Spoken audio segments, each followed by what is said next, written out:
Growing up, it takes kids a while to find their calling, but Zoe Cortez found hers in middle school. The second her hand touched a volleyball, it was like, this is what I'm supposed to do. Cortez's love for the game developed as she continued to play in high school and was quickly influenced by others to play in college. Freshman year is when I really started to kind of get looking, because girls that were in the senior class at the time started committing, and I was like, oh, wow, that's really cool. All these older girls are playing in college. So that kind of was always in the back of my mind. From that point, Cortez's sole priority was to get to the next level. And with the year-round schedule of high school volleyball in the fall and club in the spring, she had plenty of opportunities to showcase her talents. That was until adversity hit.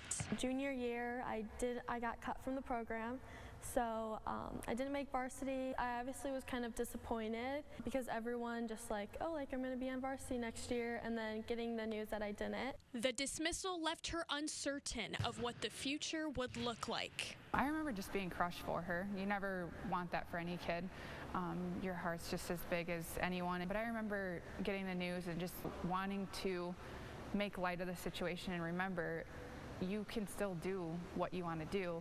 It's just going to be a different path. Cortez knew at this time she had one of two choices, but decided to go to any length to achieve her ultimate goal. We drove up to Michigan. We spent hours in the car during the week, but it was important to her to be able to do that, to get the extra training, to go to the big tournaments, to get in front of all the coaches. I mean, there would be days when we would get up at 6 o'clock in the morning and drive somewhere for tournaments, or you have a lesson here at 8 o'clock in the morning on a Sunday. And I mean, she's never griped about anything because playing in college was really her end game. In addition to the extra time, training, and emails she put out, Cortez made a volleyball Instagram account to also get in front of coaches. I started the account just posting film from games and following colleges, just kind of like another recruitment platform.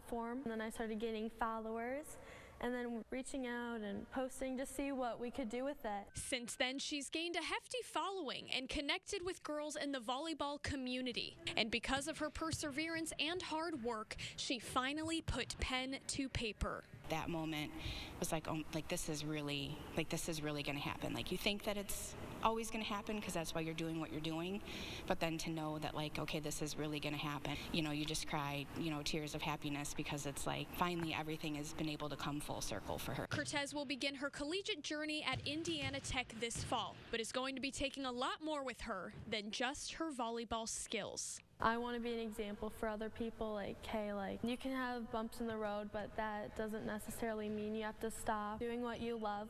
You can do what you put your mind to. It really means a lot to me knowing of all the hard work and dedication I've put into. I think little me would be really proud of where I have came today. It's just such an awesome feeling knowing that hey, I've worked forever to get to this moment and it's finally come, so just trying to soak it all in and get ready for college now.